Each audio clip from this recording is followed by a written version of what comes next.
It is second second Peter. It is Wednesday, July 15th, 2026. And we left off on Second Peter 2. We'll just pick it up on verse 1. Oh, I didn't say my prayer. Hold on one sec.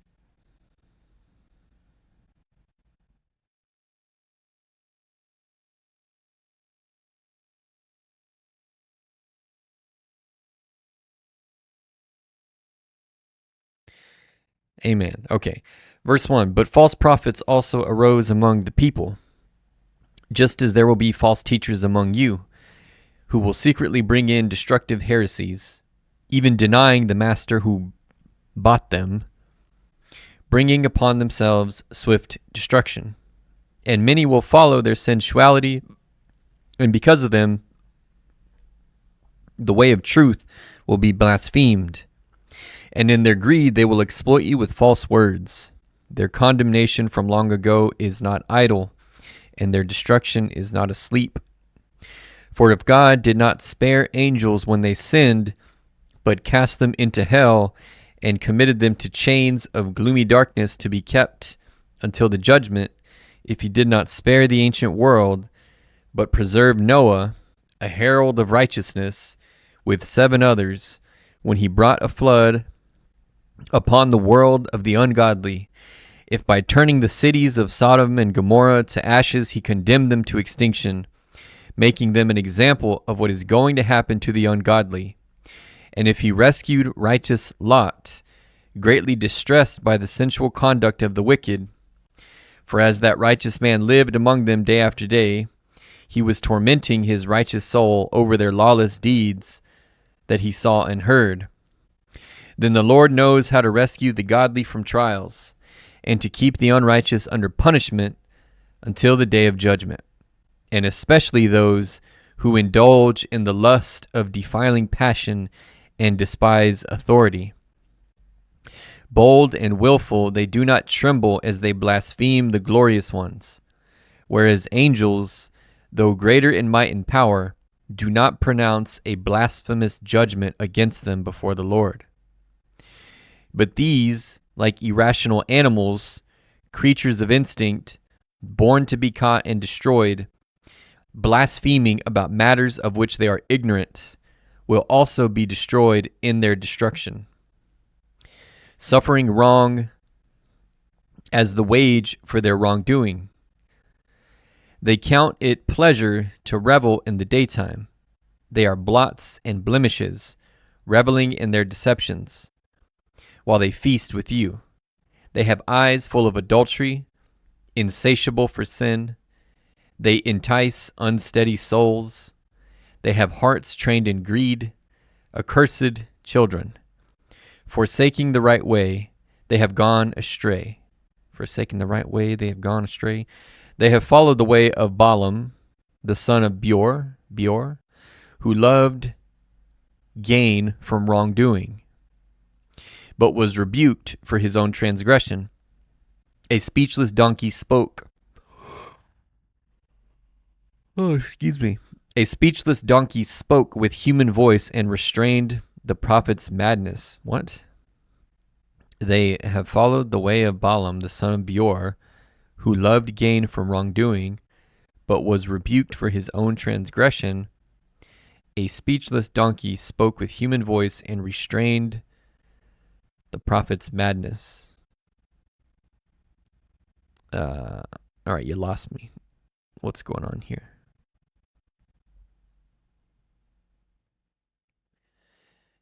Explain.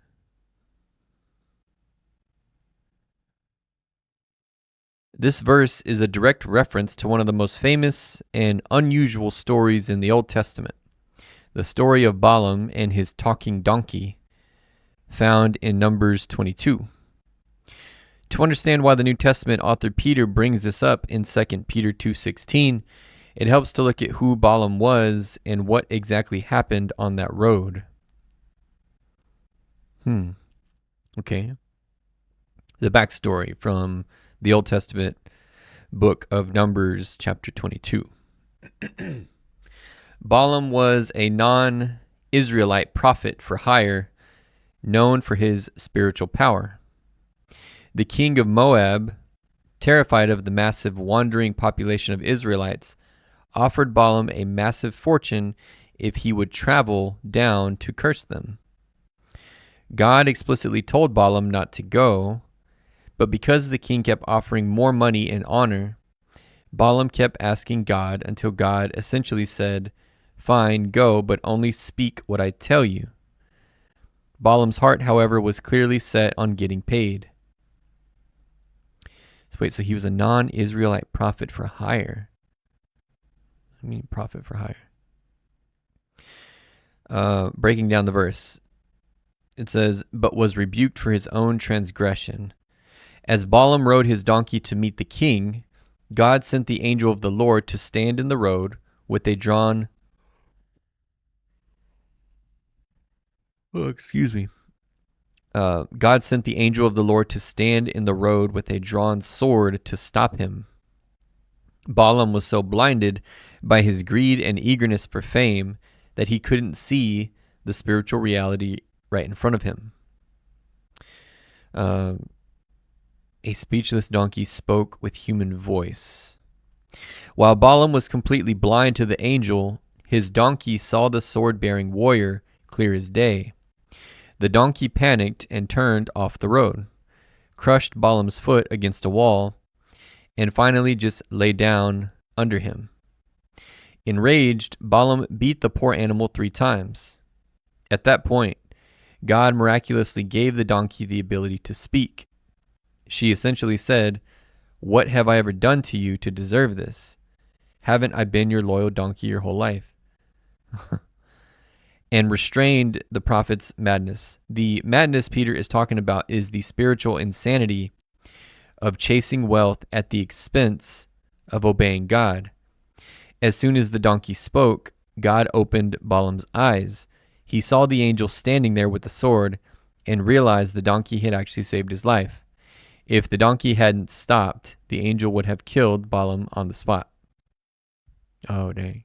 Okay. Why Peter uses it here. In the context of 2 Peter 2, Peter is warning the early church about false teachers. He explicitly says these teachers have followed the way of Balaam, the son of Beor, who loved gain from wrongdoing. Peter uses Balaam as the ultimate warning symbol, a religious leader who lets greed warp his judgment until he behaves with less spiritual awareness than a literal beast of burden. The ultimate irony of the story, and the point Peter is driving home, is that God had to use a completely uneducated, naturally speechless animal to teach a famous, highly paid spiritual prophet how to see clearly.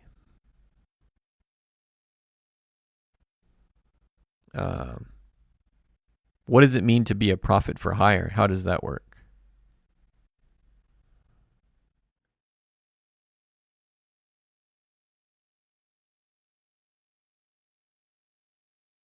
Not a prophet, a prophet hire. To understand what a prophet for hire was, you have to look at the religious marketplace of the ancient Near East. Blah, blah, blah. A prophet for hire functioned very much like a modern specialized consultant, defense contractor, or high-stakes lawyer. Fees for divination. It was standard practice to bring a payment, sometimes called a divination fee, just to secure a meeting with a seer or prophet. What? How they worked. A professional prophet didn't just sit around waiting for a sudden vision. They used specific techniques to pull information from the spiritual world or bend it to their client's will. These included sacrifice and ritual, omens and augury, execration, rituals, cursing, formally pronouncing curses. In the ancient world, words were thought to carry physical weight. A curse spoken by a recognized prophet was viewed as a psychological weapon that would demoralize the enemy and cause their gods to abandon them. This professional framework is exactly why Balaam ran into such disaster with the God of Israel. In the ancient pagan view, gods could be bought, flattered, or manipulated if you just offered the right sacrifice and used the right magic words. Balaam treated Yahweh, God, like the other deities he usually dealt with. That's wait, so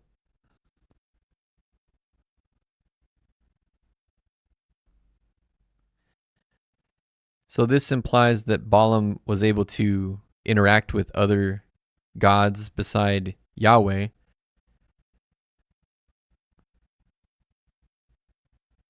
But what are these spiritual entities supposed to be? Are they demons? Who are these other gods? The short answer is yes. The New Testament writers directly view these entities as demons, but the way ancient biblical writers understood the spiritual realm is much broader and more complex than modern pop culture suggests. Okay. To the ancient biblical authors, Balaam wasn't interacting with figments of human imagination. He was dealing with real, rebellious spiritual powers. The ancient lens, the sons of God. In the Old Testament worldview, God, Yahweh, has a supreme heavenly court made up of created spiritual beings. In Hebrew, these beings are often called Elohim, spiritual beings, or the sons of God. According to the text like Deuteronomy 32:8, after humanity rebelled at the Tower of Babel, God disinherited the pagan nations and assigned these lesser spiritual beings to govern over them, while keeping Israel as his own direct possession. However, these assigned spiritual governors rebelled. Instead of pointing the nations back to the true Creator, they accepted worship for themselves, becoming the patron gods of empires like Egypt, Babylon, and Moab.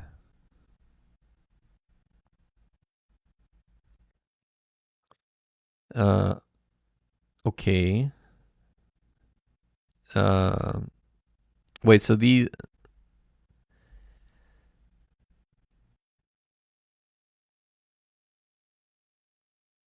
So these sons of gods that rebelled are separate entities from the angels that rebelled alongside Lucifer? Is that what it's saying? Sounds like that's what it's saying. Yes, in the original biblical worldview, they are separate entities and represent distinct rebellions. Modern pop culture often squishes the entire spiritual realm into a single backstory. Lucifer rebels before creation, takes a third of the angels with him, and those are the demons. But the writers of the Old and New Testament actually tracked 3 separate rebellions in the spiritual realm. Here is how the ancient Israelite worldview separated these entities.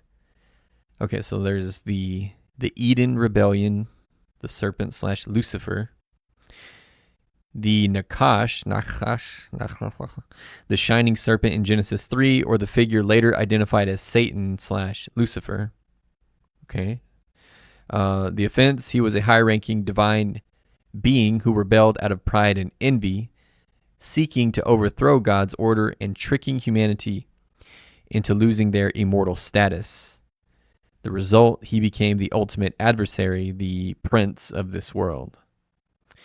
The Genesis 6 rebellion, the Watchers / angels, the entities here, a specific class of heavenly beings called Watchers or angels.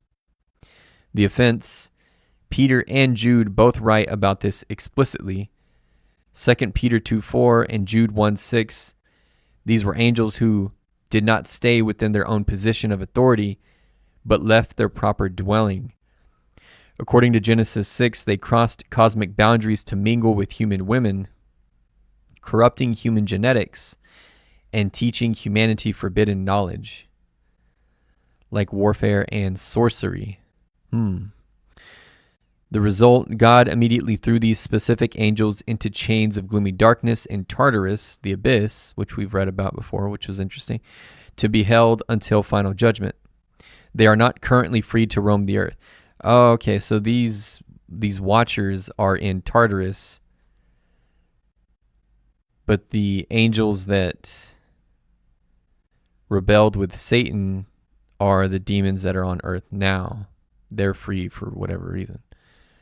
God allows it. That's the reason. The Tower of Babel rebellion, the sons of God, the territorial gods. How did I never know this? I thought we had covered this. That's interesting. I mean, I knew about, not really, obviously not. I knew about number 1. I kind of knew about 2, but I kind of smushed them together. I never knew there was a third. That's cool. Cool in a intriguing way. The entities, the B'nai Ha-Elohim, sons of God, who made up God's heavenly council. The offense, as mentioned earlier, when humanity rejected God at Babel, God assigned these high-ranking sons of God to govern the 70 pagan nations. But instead of directing those nations to honor the Creator, these entities accepted worship for themselves. The result, they became the principalities and powers ruling over pagan empires, like the demonic entities Balaam was hired to manipulate. How they all mix together today. If they started out as different groups, why do we call them all demons today? Over time, Jewish and early Christian writers began using the word demon as a blanket term for any hostile, non-human spiritual entity. Think of it like an organized crime syndicate. Satan is the top boss, the head of the Eden Rebellion. The fallen sons of God are like territorial cartel leaders. Are they even working together, though? They are separate entities with different origins, but they are all working toward the same goal, keeping humanity from returning to the true God.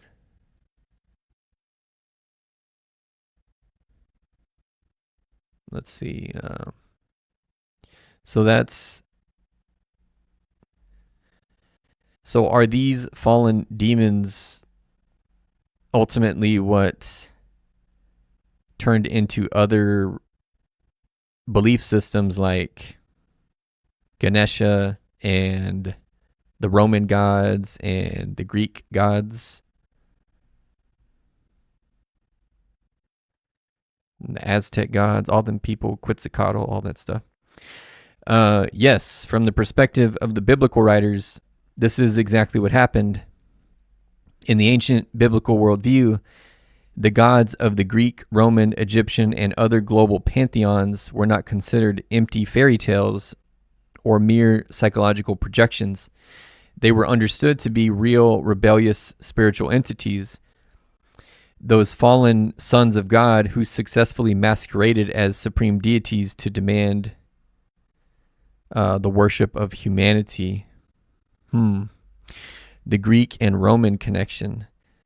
The early Christians lived right in the middle of the Greco-Roman world, surrounded by temples to Zeus, Jupiter, Apollo, and Venus. They didn't view these gods as harmless mythology.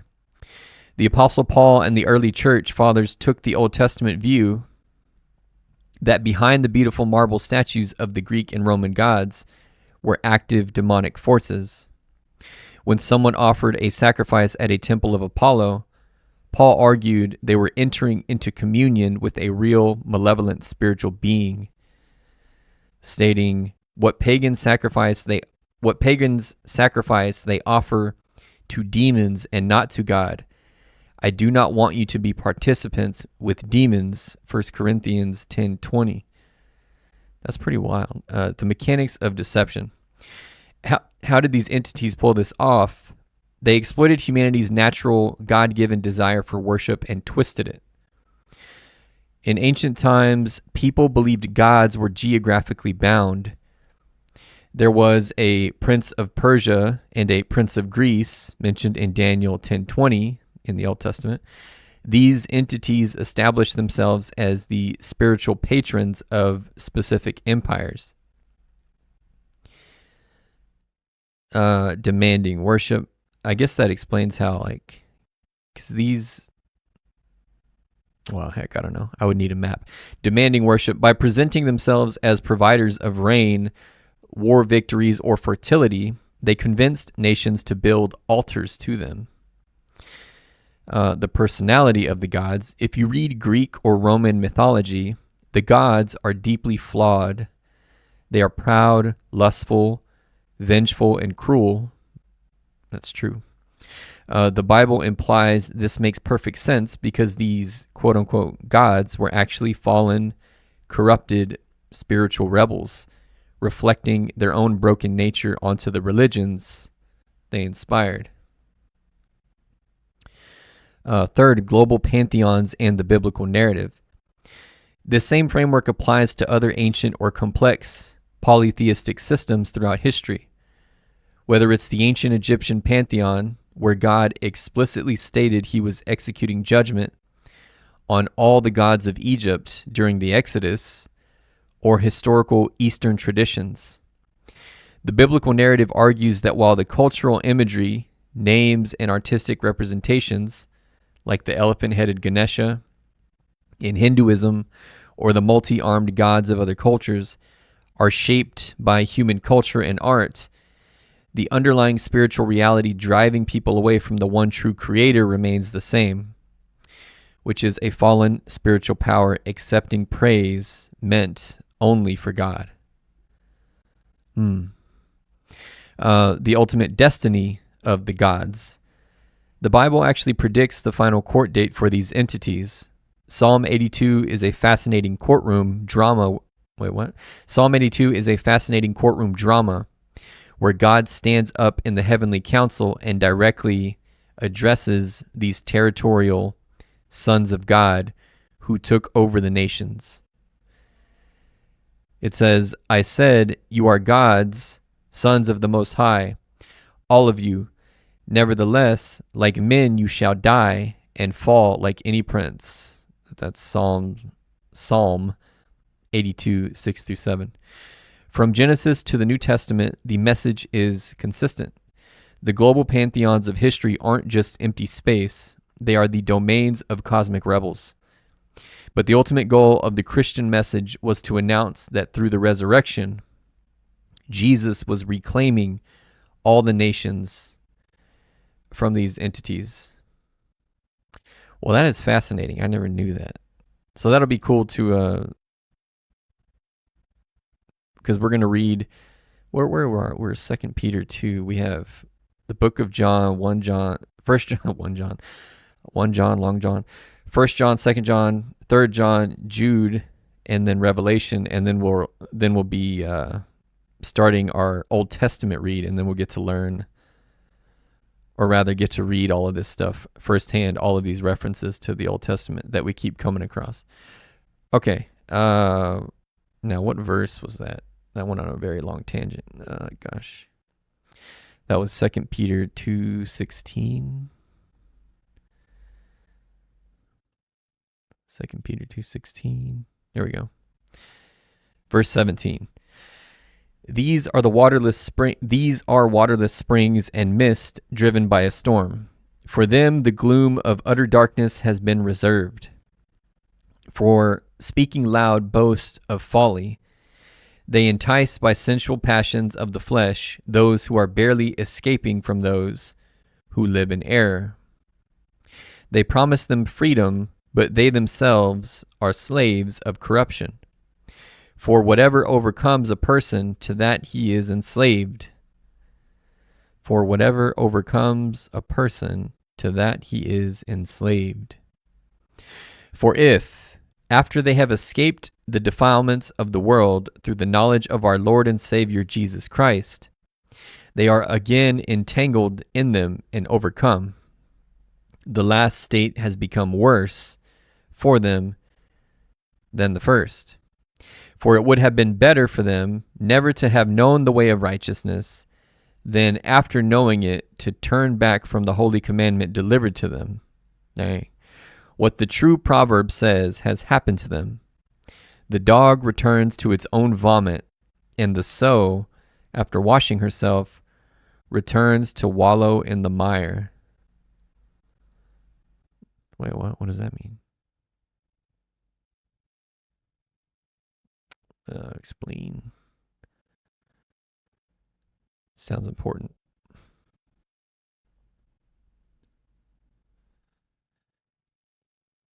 This verse uses incredible, vivid graphic imagery to make a point about human nature, specifically regarding spiritual and moral backsliding. To understand what it means, it helps to look at the context of the book of 2 Peter. The Old Testament origin of the phrase and the core message about internal versus external change. So first, the context: false teachers and apostasy, which is apostasy, renunciation of belief, the abandonment or renunciation of a religious or political belief. Oh, okay. So backsliding. Okay. In chapter 2 of his second letter, the apostle Peter is warning the early Christian church about false teachers. He describes people who had learned about the way of righteousness, associated themselves with the Christian community, and escaped the moral defilement of the world. However, they eventually turned away from those teachings, falling back into their old destructive habits and dragging others down with them. Peter uses this quote to describe the ultimate tragedy of someone who pretends to change or temporarily changes only to return to their old ways. Okay, second, the cultural and biblical background. Peter is actually pulling from two different sources here. The dog. This is a direct quote from the Old Testament book of Proverbs 26:11. It reads, "Like a dog that returns to his vomit is a fool who repeats his folly." Oh, I see.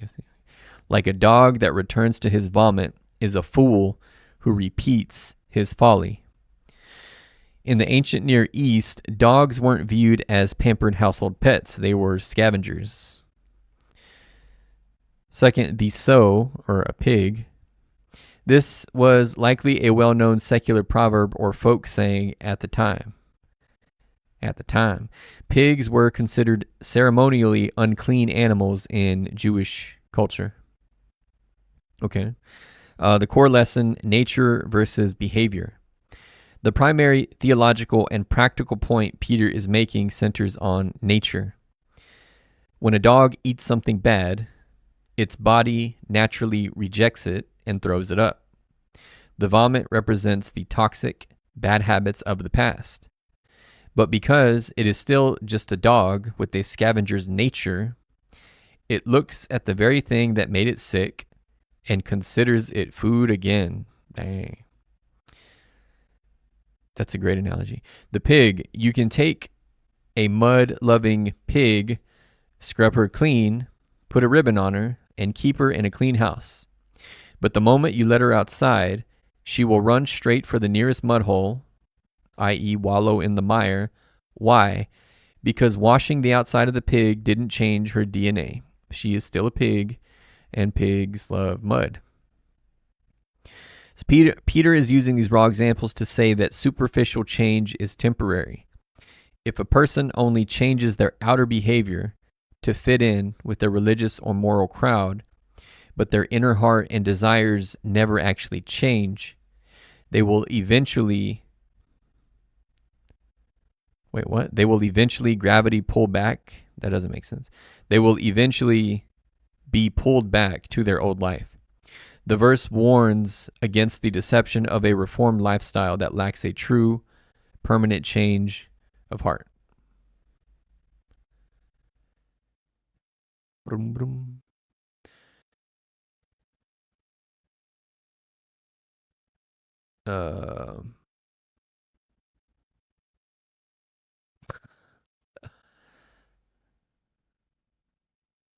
All right. What was why does it keep bopping me back to okay. Oh, that was the end. Okay, so 2 Peter 3. So we just hit our 30-minute mark, so that's a good stopping point. So we'll pick it up tomorrow on 2 Peter 3, verse 1. Thanks for tuning in. Don't forget to drop a sub, share it with a friend. God bless you guys, and good night.